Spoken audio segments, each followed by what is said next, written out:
درود بی‌پایان به ایران، درود بی‌پایان به تو. افشین هستم با 395مین اپوزیت. این برنامه با هدف اطلاع رسانی و ثبت تاریخ ساخته میشه. عادت به سیاهی سبب فراموش شدن روشنایی میشه. در سیاهی دروغ و خیانت و ظلم و درده. روزنه خروج از سیاهی به یاد داشتن روشنایی. رویای رسیدن به روشنایی امیدبخش و انگیزه دهنده است. نتیجه ترکیب امید و انگیزه حرکت به طرف روشنایی. راه رسیدن به روشنایی ترک عادت به سیاهیه. ترک عادت به دروغ و خیانت و ظلم و درد. در برنامه این هفته سخنان امام 14 شیعیان برای امامان جمعه بررسی شده که در جریان آن از نگرانی‌ها، ادعاها و استدلال‌های کودکانه امام 14 یا همان رهبر حکومت اسلامی آگاه خواهیم شد. رهبر فرماندهان قاچاقچی و مدیران فاسد نظام اسلامی روز چهارشنبه 5 مرداد ماه برای امامان جمعه سخنرانی کرد. ناخدای کشتی نظام اسلامی که این روزها بدجوری به گل نشسته، از پرداختن به مشکلات عدیده نظام اسلامی نظیر اختلافات درونی و مشکلات اقتصادی و مشکلات اجتماعی و مشکلات سیاست خارجی اکیداً خودداری کرد. اما با توجه به انتخاب موضوع سخنرانی رهبر فرسودگان در این سخنرانی به خصوص، به نظر میرسه نظام اسلامی علاوه بر اون مشکلات عدیده با یک مشکل تازه و بسیار خطرناکتر از اون مشکلات دست و پنجه نرم میکنه. مشکلی که میتونه دودمان نظام اسلامی رو در هم بپیچه و رهبر فرسودگان دست و پای زیادی زد تا این مشکل رو کوچک جلوه بده یا به کلی وجودش این مشکلی رو انکار کنه. خب الحمدلله نزدیک 1000 یا 900 و خورده‌ای امامت جمعه در کشور وجود داره. بله، با 1000 تا امام جمعه هم هر روز دین و ایمان مردم آب میره. ولی شما یه لحظه به این عدد 1000 امام جمعه فکر کنید. بشینید نام 1000 تا شهر ایرانی رو زیر هم بنویسین. مطمئن باشین به 100 نرسیده اسم کم میارین و باید برین تو نقشه اسم شهرهای کوچکی که تا به حال اسمشون به گوشتون نخورده رو هم پیدا کنید تا بلکه به 1000 برسید. فکر نمی‌کنم بازم برسید. ولی حکومت آخوندی برای بسط سیطری عقیدتی خودش بر افکار ملت در هر شهر و روستایی یه دونه امام جمعه کاشته یا کار گذاشته که دفتر و دستک و اختیارات هم دارن این امام جمعه ها در هر شهر و روستایی. یعنی حداقل 10,000 تا مفخور دیگه برای همین 1000 تا مفخور کار میکنن تا افکار عمومی جامعه رو کنترل کنن مثلا. اما بازم تیرشون به سنگ خورده. اگر نماز جمعه ما اونی که امروز داریم همون چیزی باشد که تعریف نماز جمعه است و توقع از نماز جمعه است، خب باید وضعی قدری بهتر باشه از این، یعنی تفاوت‌هایی باید داشته باشه. عرض نکردم وضع باید یه قدری بهتر باشه، یعنی وضع خوب نیست. وضع چی؟ اونی که قرار بوده امامان جمعه انجام بدن. نظام اسلامی در همه زمینه‌ها شکست خورده. در اقتصاد، در سیاست، در مدیریت و حتی در زمینه اعتقادات مردم که مثلا تخصصشون بودم طوری شکست خورده که رهبرشون در تریبون عمومی اظهار نارضایتی میکنه از عملکردشون. میلیاردها دلار در 43 سال گذشته صرف همین امامان جمعه و دستک و دنبکشون کردن از جیب ملت و نتیجه شده این. تمام عمر از عورت بودنمان، امانت بودنمان، ضعیف و شکار بودنمان گفتید. در بند عقده ها و عقیده هاتان لچک و روسری و مقنعه به سرمان کردید. ولی ما چون موج کوچکی در پس دیواری از سنگ ذهن‌های مسمومتان بودیم که راه خود را به ساحل آزاداندیشی و آزادی با خراب کردن دیوار حماقتتان یافتیم. حالا نه امانتیم نه شکار، آزادگانی هستیم که شجاعت را از زنی به زن دیگری می سپاریم. موجی که ما خواهیم ساخت جزیره ثبات ظلمتان را ویران خواهد کرد. این نمونه ای از همون مشکل خطرناک نظام اسلامیه. باور مردم به اسلام از بین رفته، چون آخوندهای حاکم بر ایران روی حقیقی اسلام رو به مردم ایران نشون دادن. اما سست شدن باور مردم به اسلام حکومت اسلامی رو به طور اساسی و ریشه‌ای متزلزل کرده و اینه که رهبر حکومت اسلامی رو ترسونده. امروز اون چیزی که راهگشاست و تاثیرگذاره قدرت نرمه. ما البته زنجیره قدرت نرممون زنجیره طولانی و مفصلی است. نماز جمعه یکی از مهمترین حلقه های این زنجیره قدرت نرم محسوب میشه.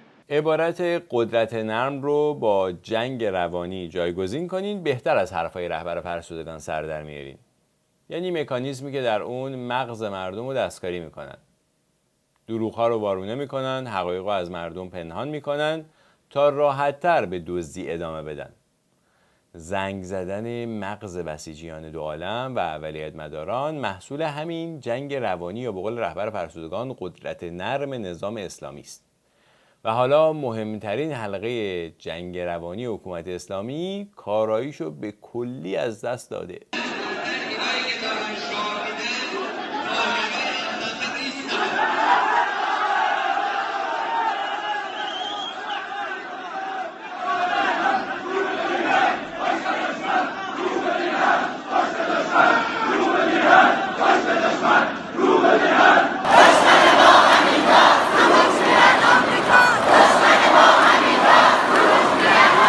دشمن ما همینجا دروغ میگن آمریکا، دشمن ما همینجا دروغ میگن آمریکا، دشمن ما همینجا دروغ میگن آمریکا. این وضعیت نماز جمعه در چند شهر مختلف کشور بود. یکیش هم جلو در خونه امام جمعه اهواز بود فکر کنم، که اگر نظام اسلامی با تفنگ ساچمه‌ای و گاز اشک‌آور تو چش و چار مردم نزده بود، هر هفته همین بساط بود در سراسر کشور. یک خصوصیت دیگری که در نماز جمعه هست عبارت است از آمیختگی معنویت و سیاست. دقیقاً به دلیل همین آمیختگی مردم میرن تو نماز جمعه میگن دشمن ما همینجاست. آمیختگی معنویات با سیاست. همین آمیختگی شکم ملایان حاکم بر ایران رو بالا آورده. این دیگه هنر اسلامه. این هنر اسلام. به هر حال رهبر امامان شکمگنده غرب آسیا در این سخنرانی امامان جمعه رو مستقیما مورد نصیحت قرار داد تا کارشون رو بهتر انجام بدن. ظاهراً آب رفتن ایمان مردم و بیرونق شدن مراسم نماز جمعه در سراسر کشور خصوصا شهرهای کوچکتر مشهود است و این موضوع نگرانی عمیقی در عمق شکم، یعنی ببخشید در عمق وجود رهبری به وجود آورده. ببینید برادران عزیز، آقایان محترم، امام جمعه در روز جمعه مردم را امر به تقوا می‌کند با گفتار خود. من میگم شما در روز شنبه و یک شنبه و دوشنبه و سه شنبه و چهارشنبه و پنج شنبه مردم را امر به تقوا کنید با رفتار خود. این بدان معناست که اثری از تقوا در رفتار امامان جمعه به چشم نمیخورد. یعنی اگه به چشم میخورد که رهبرشون نصیحتشون نمیکنه. از شنبه تا پنجشنبه دستشون تو جیب مردمه و روز جمعه مردم رو به تقوا دعوت میکنن. و جالب ترین بخش ماجرا اینجاست که تک تک این امامان جمعه شکم گنده انتخاب خود امام 14 شیعیانن. اصلا الگوی این امامان جمعه همین رهبر شکم گنده است. خود همین آقایی که نصیحتشون میکنه این امامان جمعه بی تقوا رو بالا سر مردم گماشته. امامان جمعه همون نمایندگان ولی فقیه در استانها و شهرهای کشور هستند. اگر ما روز جمعه دعوت به تقوا کردیم اما روز شنبه عملی از ما سر زد که این با تقوا سازگار نیست، این به کلی باطل میکنه اصلا. یعنی نه حالا فقط باطل میکنه، اصلا به عکس یه اثر به عکس داره. بیش از 40 ساله که به همین منوال گذشته و اون اثر به عکس گذاشته شده. برای همین کشاورزان و اهالی شهرهای کوچیک هم شعار دشمن ما همینجاست در نماز جمعه سر دادن. خود رهبر فرسودگان هم میدونه مردم دیگه باوری به دین حکومتی و دینداری حکومتی ندارن، اما با این حال دست و پای زیادی زد تا این حقیقت رو هم وارونه جلوه بده. شما تو این جشن قدیر خیلی چیز عجیبی بود. این جشن قدیر در تهران، حالا نمیدونم شما من خودم تو تلویزیون نگاه کردم. تلویزیون نه و تلویزیون. بله خیلی چیز عجیبی بود این جشن قدیر. با ساندیس و ساندویچ جمعیت زیادی رو دور خودشون جمع کردن. سوء استفاده از شکم‌های گرسنه و وضعیت اقتصادی بحرانی مردم. وضعیتی که محصول مدیریت مبلغان اسلام بر کشوره. دیدید چجوری همه مردم این جشن میلیونی همه جور آدمی شرکت کردن. اینا طرفدار دینن، اینا دوست دارن دین رو. درست مثل این بچهای درس نخون خودشو گول میزنه. خودش هم به این ادعا باور نداره. این حرفا رو برای جلوگیری از ریزش بیشتر بیان میکنه. مردم طرفدار کدوم دینن؟ آخوندا با همین دین دستشونو میکنن تو جیب مردم. با همین دین اخشار فقیر و ناآگاه جامعه رو گول میزنن و میفرستن تو میدان مین یا میفرستنشون سوریه کشته بشن. در همین برنامه قدیر هم با ساندیس و خوراک گرم و سرد مردم رو کشوندن پای نمایششون. اگه رهبر فرسودگان به این گفته‌های خودش باور داشت، یه روز اعلام میکرد هر کس هر طور دلش میخواد بیاد تو خیابون یا ابراز وجود کنه. یا یه رأیگیری عمومی برگزار میکرد تا ثابت بشه چند درصد مردم خواهان اجرای قوانین اسلامی هستن. البته خب مردم میان توقعاتی از امام جمعه مطرح میکنن که مسئولش امام جمعه نیست، مسئولش فلان دستگاه دولتی است، فلان دستگاه قضایی است. باید گفت به مردم که خب اینا کار ما نیست. بله، امام جمعه فقط مسئول موعظه کردن و دخالت کردن تو امور خصوصی مردمه. اینم بساطیه که جمهوری اسلامی رو انداخته. وقتی به کار کردن و جواب دادن به مردم میرسه، اصلا معلوم نیست کی مسئول چی هست تو این مملکت. امام جمعه که راجع به برگزاری کنسرت نظر میده و به راحتی جلوی شادی مردم یه شهر رو میگیره، وظیفه نداره در برابر گرانی‌ها یا دزدی‌های حکومتی جواب پس بده، چون خودش شریکه. اما موقع تقسیم غنایم اسلام همشون دهناشون بازه. آقایون، بعضیا ننگشون میکنه که بگن ما حوزه‌های علمیه از مردم ارتضاع میکنن. این ننگ نیست، این افتخاره. یعنی احتیاج به دولت‌ها و به قدرت‌ها نداره. حقه بازی و ریاکاری جز دروس حوزه است. ضمن اینکه حوزه ها سالانه بودجه میلیارد دلاری از خزانه کشور دریافت میکنن، هر کدوم از فقیهانش بسته به میزان برجستگیشون امتیاز چرب و چیلی هم دریافت میکنن. برای همین شکم همشون اومده بالا. اینکه تو اقتصاد کشور شاهد پدیده‌هایی نظیر سلطان شکر و سلطان برنج و سلطان لاستیک و سلطان مرغ هستیم و حتی کاه و یونجه هم سلطان داره تو این مملکت، نتیجه فعالیت اقتصادی همین امامان جمعه است. این یک امتیازه، امتیاز بزرگی است. لذا راحت میتونن کنار مردم بایستن. که عملاً در برابر مردم ایستادن. یعنی نه تنها نمیتونن از کسی که گماردتشون انتقاد کنن، بلکه وظیفه دارن بخشی از هر خطبه رو به مجیزگویی رهبرشون اختصاص بدن و تصمیمات ایران ویران کنش رو تایید کنن. در مقابل ولایت فقیه هم امتیازات برجسته‌ای به امامان جمعه اعطا میکنه از کیسه خلیفه. هر کس نسبت به خوشخدمتی و تبحر در مجیزگویی از درجه بالاتر و در نتیجه امتیازات برجسته تری برخوردار میشه. وقتی شما فعالیت اقتصادی میکنید و دکان درست میکنید و چه میکنید مردم میگن خب اینا که دارن که توقع هم از شما پیدا میکنن، نه فقط کمکتون نمیکنن. توجه کردی؟ خیلی همچین یواشکی به فعالیت اقتصادی امامان جمعه اشاره کرد. یه جوری میگه وقتی انگار عباس واعظ طبسی و اکبر رفسنجانی و خود علی خامنه‌ای و مکارم شیرازی و نوری همدانی و جوادی آملی کم کار اقتصادی کردن توی مملکت، یا امام جمعه نبودن اینا. حالا یا دست زیاد شده یا دست درازی شده و دست امامان جمعه به طرف جیب همدیگه و یا حتی خود رهبری دراز شده. چون امامان جمعه که همگی از دم تا دم دستشون تو جیب ملت هست و مشغول فعالیت اقتصادی هستن همشون. یا خودشون تجارت خونه دارن یا از یه تجارت خونه باج میگیرن چوب لاچرخش نکنن، یا هر دو. چند موردم در مورد خطبه ها عرض بکنیم. اولا توجه بشود که خطبه نماز جمعه و خطیب جمعه سخنگوی انقلاب اسلامی است. به این واضحی تا حالا نگفته بود. این خودش جای تأمل داره که چرا الان بعد از 43 سال انقدر واضح داره راجع به این مسئله حرف میزنه.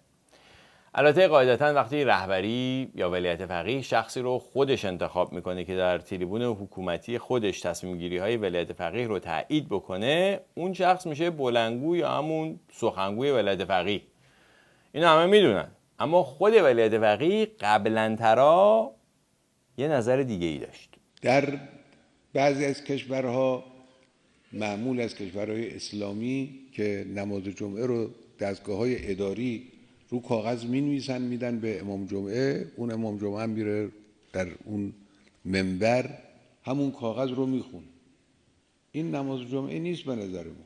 خطبه نماز جمعه اون نیست که از دل و مغز فعال امام جمعه میجوشد. 6 سال پیش در همین حسینیه و برای همین امامان جمعه اینو گفت.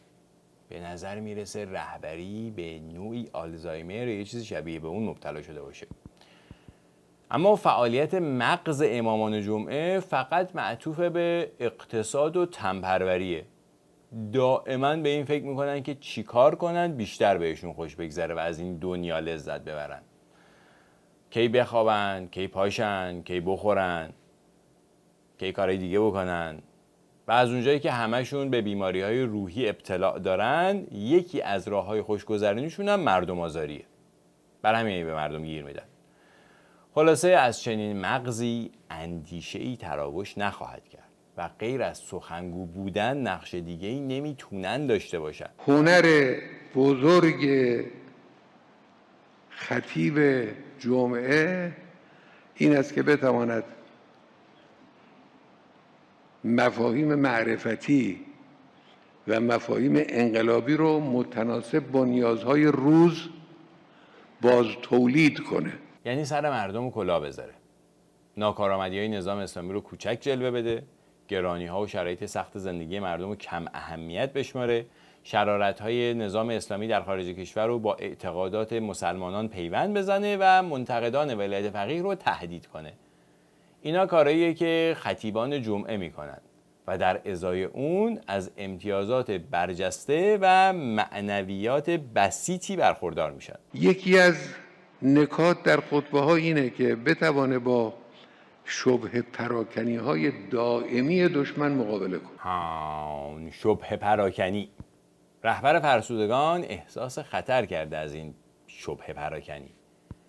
احتمالاً ریزش بسیجان دو عالم از نظام اسلامی ولایت فقیه رو نگران کرده، وگرنه مردم عادی و عموم مردم که شبهه‌ای نداشتن و ندارن در مورد دزدی‌ها و ظلم جمهوری اسلامی. شبه پراکنی یعنی چه؟ یعنی ما یه ملتی داریم که این ملت آمدن با اعتقاد و ایمان کامل پای انقلاب ایستادن، جان دادن. جانشون البته گرفته شد توسط جمهوری اسلامی. فرماندهان بیسواد سپاه یه جوری جوانان مردم رو دفن کردن در عراق که 30 ساله دارن جنازه در میارن از اونجا. جون یه سری دیگه مردم هم توسط لاجوردی و خلخالی و بقیه چماقداران ولایت گرفته شد به دستور امام. یعنی همینجوری جون ندادن مردم. اما هر وقت آخوندا جون و خون و شاهد میگیرن یعنی وضعشون خیلی خرابه و خلاصه این شبهه خیلی خطرناکه. خب حالا اگر چنانچه دشمن بخواد این دژ مستحکم رو از بین ببره یا رخنه درش ایجاد کنه، باید چیکار کنه؟ باید در این ایمان خدشه کنه. خدشه در ایمان یعنی ایمان مسلمانان به خزعبلات آخوندها بسیار کمرنگ شده که نشان از آگاه شدنشونه. ترس رهبر مغزهای زنگ زده هم از همینه که بسیجیان دو عالم آگاه و متوجه کلاه بزرگی که سرشون گذاشته شده بشن. ریزش بسیجیان دو عالم خیلی گران تمام میشه برای حکومت اسلامی، چون همین مغزهای زنگ زده از نظام اسلامی در برابر خشم مردم دفاع میکنن. همینا گوله دم توپن و برای صاحبان قدرت جان فشانی میکنن. این با شبه افکنی به وجود میاد. شبه رو دست کم نباید گرفت. بله، خطریه که رهبر فرسودگان رو نگران کرده. دلیل اینکه این موضوع رو در تریبون عمومی مطرح میکنه احتمالاً افکنده شدن همین شبهه در ذهن برخی نزدیکان رهبر فرسودگانه. هدف از این شبهه پراکنی هم این است که مردم را که نیروهای اصلی کشورند و ایمان مردم را که عامل اصلی در حفظ کشور و حفظ نظام اسلامی است این رو متزلزل کنند. عرض نکردم رهبر فرسودگان نگران ریزشه؟ هر جا گفت کشور رو با نظام اسلامی و هر جا گفت مردم رو با بسیجیان مغزنگ زده جایگزین کنید تا متوجه بشین چی گفت. خب اینا رو دشمنی است دیگه، یعنی جمهوری اسلامی کار بزرگی کرده. بله کار بزرگی کرده. مردم ثروتمندترین کشور دنیا رو فقیر کرده. منطقه خاورمیانه رو به آتش کشیده و تریلیون ها دلار معنویات حاصل از همین این هرج و مرجی که جمهوری اسلامی در منطقه به وجود آورده به جیب شرکت‌های چند ملیتی ریخته. حالا این چیزایی است که گاهی گفته میشه، تکرار میشه و از دهن میفته، یعنی درست به مغز و محتوای مطلب توجه نمیشه. از دهن میفته یعنی درست به مغز و محتوای مطلب توجه نمیشه؟ تا اونجا که ما یادمون میاد از دهن میفته رو برای غذایی که سرد شده به کار میبردن. فکر کنم مغز رهبری از حرکت افتاده.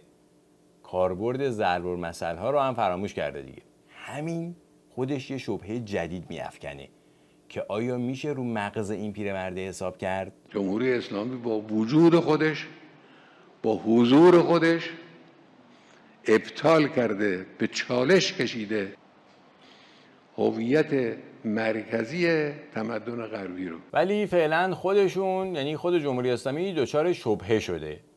همه بچه‌ها و نوه نتیجه‌هاشون میفرستن غرب تا زیر سایه همین تمدن غربی زندگی کنن. بعد رهبرشون میگه جمهوری اسلامی هویت مرکزی تمدن غرب رو به چالش کشیده. منظورش از هویت مرکزی تمدن غرب هم همین جدایی دین از سیاست. با این حرفا میخواد نظام اسلامی رو موفق جلوه بده. نظامی که مسئولینش در دزدی و قانون شکنی رکورد دارن و از اون بالا تا اون پایینشون پرونده فساد و دزدی دارن.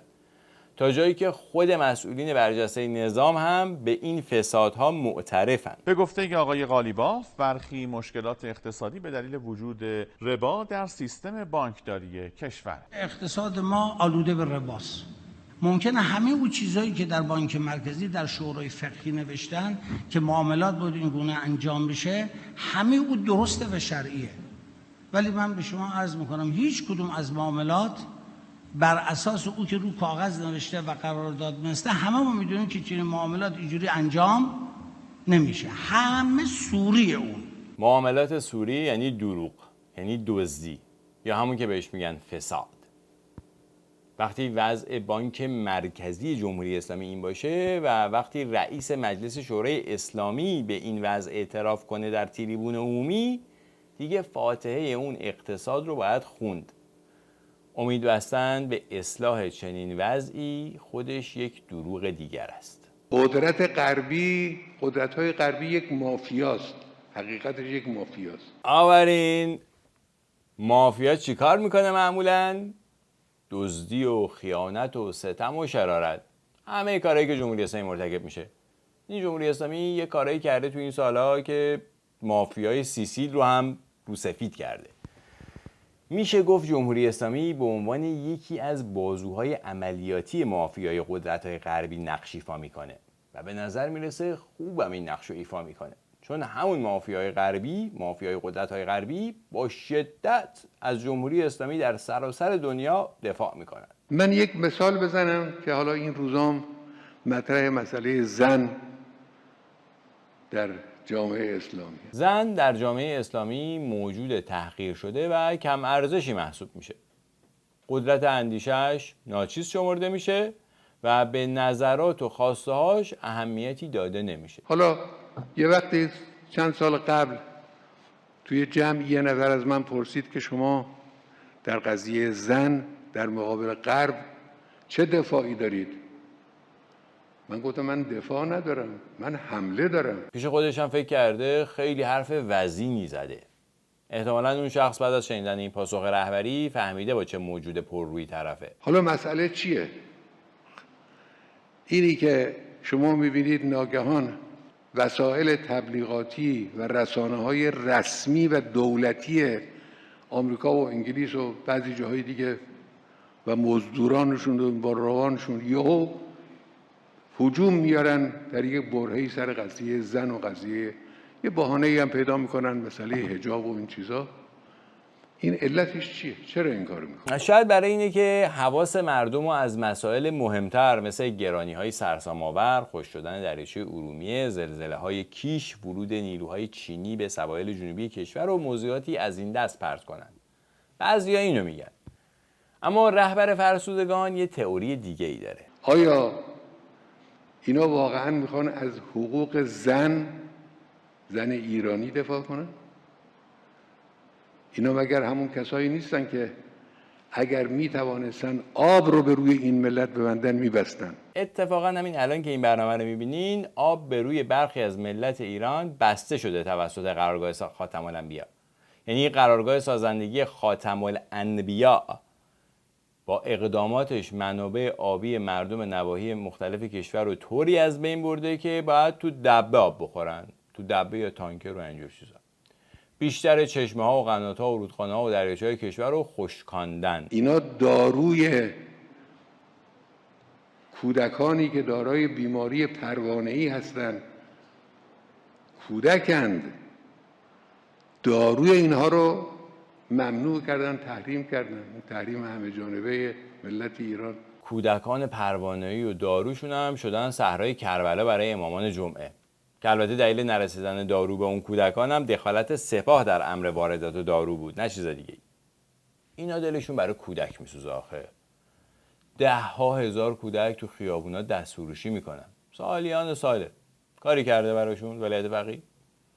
در حکومت ولایت فقیه هر روز از هزاران کودک انواع و اقسام بهره برداری ها و سوء استفاده ها میشه. کاری کرده جمهوری اسلامی براشون؟ مردم چطور باور کنن این ادعای کودک دوستی ولایت فقیه رو؟ اینا سالهاست، 200 ساله که میگن زن اگر چنانچه از قیود اخلاقی و شرعی و این چیزا رها نشه نمیتونه پیشرفت کنه. البته اونا چنین چیزی نمیگن، ولی اینا میگن اصلا چرا زن باید پیشرفت کنه؟ زن بخشی از اساسی و دارایی مرد به حساب میاد در تعالیم اسلامی. زن باید نصف مرد به حساب بیاد، قبول کنه همسرش با زنهای دیگه ازدواج کنه، نصف مرد ارث ببره و مواردی از این دست، چون الله گفته. و برای اینکه این مواردی که الله گفته عقب مانده و ضد انسانی به نظر نیاد، یه مهر تقدس میزنن روی همین دستورات عقب مانده تا اینکه کسی نتونه سوال بپرسه. و اگر کسی جرأت کنه مقدسات رو زیر سوال ببره، بر اساس تعالیم اسلامی میشه محارب الله که حکمش مرگه. تمام. و طبق معمولم از قیود اخلاقی و شرعیات آویزان میشن تا مردم ناآگاه، به خصوص اونایی که سطح فکرشون از زیر کمرشون بالاتر نیومده، رو با خودشون همراه کنن.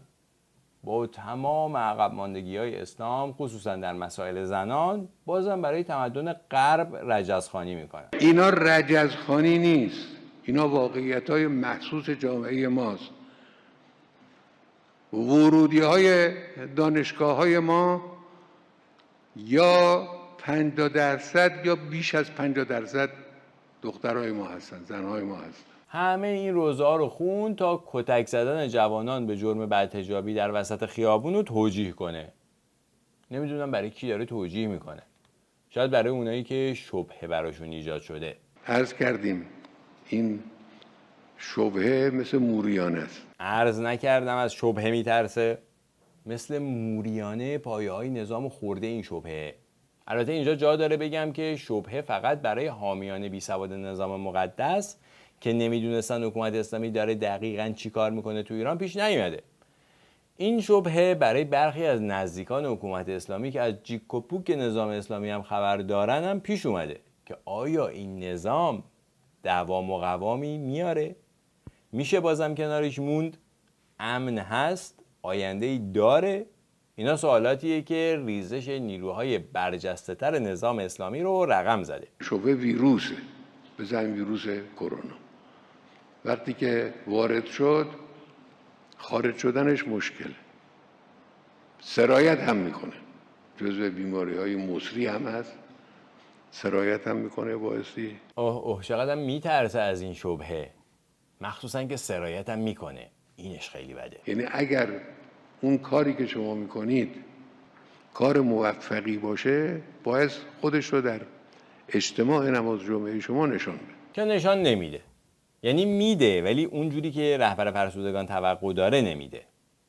اجتماع نماز جمعه روز به روز بی‌رونق‌تر و خلوت‌تر میشه. طبیعی هم هست. بعد از 43 سال دزدی و جنایت و برباد دادن اموال مردم در کشورهای دیگه و ظلم به کارگر و معلم و بازنشسته و کشاورز، دیگه این نظام قابل توجیه نیست برای مردم. مسلم مردم توجیهگران این شر رو از خودشون ندونن و اعتباری برای گفته‌هاشون قائل نشن. مگه چقدر میشه به مردم دروغ گفت؟ وانگهی عملکرد 43 ساله نظام مقدس چهره راستین اسلام ناب محمدی رو به مردم نشون داده و باور مردم به این دین مبین هر روز کمتر از دیروز میشه که این خودش بی‌رونقی نماز جمعه ها رو دوچندان کرده. نمیشه عدم توجه ها رو مستند کرد به اینکه مردم مثلا نسبت به مسائل دینی و اینها کم اعتقاد نخیر. عرض نکردم دین گریزی مردم این روزها محسوس شده، طوری که خود امامان جمعه هم به گوش رهبرشون رسوندن و این انکار بچگانه رهبر فرسودگان هم بیشتر مهر تأییدی بر صحت این پدیده اجتماعی است. آخوندی که 43 ساله به مردم دروغ گفته و همیشه حقایق و وارونه جلوه داده، همون دیو شاهنامه است که همه گفته‌هاش وارونه واقعیت. میگن بعضیا از این حرفا واقعا به نظر میرسه فکر نکرده حرف میزنن که آقا مردم دیرشون چنینشون اعتقاداتشون ضعیف شدن. آخر ابدا ضعیف نشد. شما همین گفتم مسئله جشن قدیر رو ببینید. جالبه که شاهد دیگه‌ای غیر از این جشن قدیر و تشییع قاسم سلیمانی و از این جور نمایش‌ها نداره. ولی خوبه این جشن قدیر رو ببینیم چطور مردم رو با ساندیس و خوراکی‌های جور و جور جمع کردن. اگه ایمان و اعتقادی وجود داشت دیگه احتیاجی به ساندیس و شعله زرد و هندونه نبود. خلاصه اصرار رهبر فرسودگان بر انکار دینگریزی این روزهای مردم ایران شروع نوعی بیماری است که دیکتاتورها در روزهای پایانی حکومتشون به اون دچار میشن. مثلا هیتلر تا ساعاتی قبل از خودکشی شکست ارتشش از نیروهای متفقین رو انکار میکرد. قذافی هم تا روزهای آخر برای مردم معترض خط و نشون میکشید و موارد مشابه که در تاریخ به وفور یافت میشه. این خیلی خبر دهشتناکی است، خبر بدی است. از جمله چیزهایی است که آثار اون در وقتی ظاهر خواهد شد که هیچ گونه علاجی براش متصور است. و اما هرچه در فهم تو آید آن بود مفهوم تو. امیدوارم این برنامه را مفید یافته باشید. اگر یافتید در اشتراک گذاری این برنامه با دیگر دوستانتان جدا کوشا باشید. به صفحات اجتماعی اپوزیت هم سر بزنید. آدرس این صفحات روی تصویر به نمایش در اومده: فیسبوک، یوتیوب، تلگرام، توییتر و اینستاگرام. و کمک رسانی به اپوزیت رو هم از یاد مبرید. شما تنها حامیان اپوزیت هستید. اپوزیت از هیچ دولت یا مؤسسه‌ای وجهی دریافت نمی‌کنه. برای همینم در هیچ تلویزیونی جایی نداره. و فقط شما باعث ادامه این برنامه‌هایی که در این کانال ساخته میشه هستید. در ضمن به کانال اپوزیت در طول هفته هم سر بزنید. بسیاری از سابسکرایبرها که معمولاً بعد براشون ایمیل بیاد هر وقت هر ویدیویی روی اپوزیت پست میشه، ایمیلی براشون نمیره و به همین دلیل با خبر نمیشن از برنامه‌هایی که روی صفحه اپوزیت منتشر میشه. راههای کمک رسانی روی تصویر به نمایش در اومده: حساب پیپل و حساب بانکی. اگر از داخل آمریکا کمک میکنین حساب بانکی بهترین راه و اگر خارج از آمریکا هستین حساب پیپل راه آسانیه برای کمک رساندن و اگر حساب پیپل ندارین میتونین با مراجعه به وبسایت اپوزیت upozit.com یا zit.com میتونین به این وبسایت مراجعه کنین و روی این آیکون دونیت کلیک کنین تا امکان کمک با کردیت کارت براتون فراهم شه. تا دیداری بعد، شب و روزتون خوش و به امید آزادی در همین نزدیکی. بدرود.